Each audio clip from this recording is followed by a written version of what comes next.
One of the main events of 2017 has been the victory won by the Russian armed forces and the Assad government in Syria. When Russian President Vladimir Putin decisively intervened in Syria's bloody civil war in September 2015, many were taken completely by surprise. Western commentators and politicians, including none other than HOTNEWS President Barack Obama, unanimously predicted that Moscow would get bogged down in the Syrian conflict. 2 years on, it is safe to say that Syria has not become a repeat of the Soviet Union's failed campaign in Afghanistan. The Russian intervention has all but achieved all of its key goals. The military and political situation of the Assad regime, which seemed almost hopeless in the summer of 2015, has radically improved. The Syrian government is now in control of over 90% of the country's territory.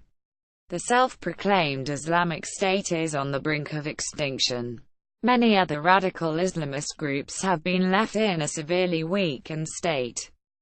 The more moderate anti-Assad opposition, which receives massive military assistance from the United States and Gulf monarchies, is not doing much better, either. Weakened, fragmented and militarily isolated, it has all but lost any chance of winning the civil war. President Bashar Assad's political future is no longer in any doubt. Outlook 2018 Perspectives from global thought leaders. The greatest surprise is not the success of Russia's intervention in Syria but the very limited forces and assets that have proved sufficient to achieve that victory. Moscow did not deploy any large numbers of troops on the ground. Its losses in Syria have been negligible. The Russian expeditionary force has remained very small throughout the entire campaign, a few thousand men at the very most, including military police and personnel operated by private military campaigns. No more than a few hundred of them were involved at any one time in any single operation. The amount of military hardware Russia has deployed in Syria is also very limited. By all accounts, the price of the Russian campaign in Syria has proved very affordable, both financially and in terms of the losses of Russian personnel, which remain well below 100 men. The Russian Air Force group in Syria is not very large, either. It was estimated at various periods at 3,050 combat aircraft and 1,640 helicopters.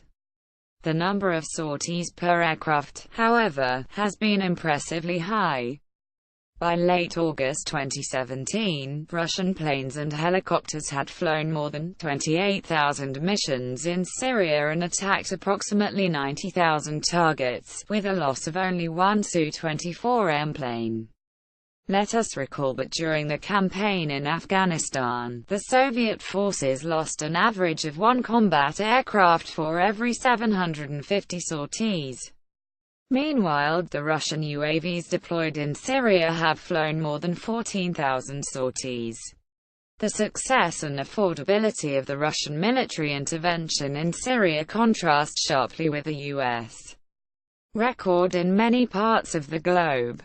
That success can be ascribed to several key factors.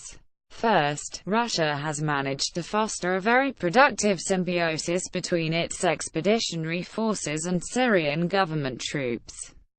It has taken effective steps to rebuild the fighting ability of the Syrian army. The revitalized Syrian units were often bolstered by a small but highly capable contingent of Russian support personnel and elite Spetsnaz troops. Even more importantly, high-ranking Russian officers were not limited to advisory roles. They led Syrian troops on many important stretches of the front, bringing in much-needed military experience and expertise. Many of the key Syrian units are led by Russian generals. The 5th Volunteer Assault Corps, which has been the Syrian army's main assault unit over the past 12 months, is equipped with Russian hardware and formed and led by Russian commanders, who also handpicked the unit's Syrian personnel. This approach may lack political correctness, but it has proved highly effective. Second, Russia has managed to obviate the need for deploying large numbers of troops on the ground by bringing in private military companies. These companies consist of well-paid mercenaries, most of whom are retired Russian servicemen. The difference from the similar practice in the United States is that the Russian private military companies are not relegated to supporting roles.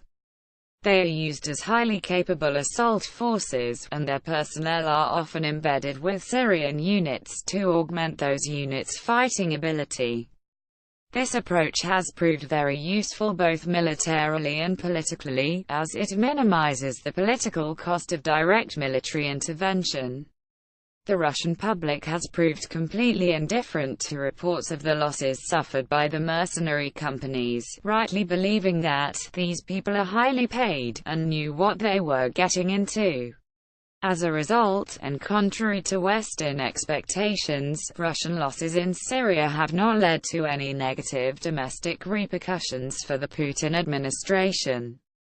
The West tends to ignore the success of the Russian military intervention in Syria, and pays little attention to the various aspects of Russian military activity in that country. Clearly, this is not a pleasant topic for the Western political and military observers whose predictions that Putin would get bogged down in Syria have proved wrong. Nevertheless, the victorious Russian military campaign has major implications for the future course of the Russian military machine. At just over 2 years, the campaign in Syria has not been very long, but almost all senior Russian military commanders have been involved in it on a rotational basis. According to a November 2017 statement by the Chief of the Russian General Staff, Army Gen. Valery Gerasimov, all the commanders of the military districts, combined services armies, and Air Force and Air Defense armies, as well as almost all divisional commanders, and more than half of the commanders of combined services brigades and regiments, have had a stint in Syria. All these officers have gained valuable, real-life experience of complex modern warfare in a remote theater, in a campaign where air power and high-precision weapons have played a major role, and where complex supply and logistics challenges have been largely resolved.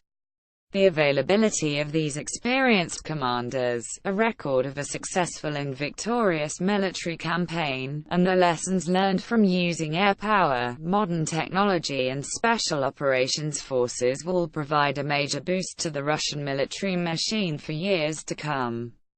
Additionally, the confidence gained by the Russian military in Syria may steer Russian foreign and military policy toward a more assertive and interventionist course.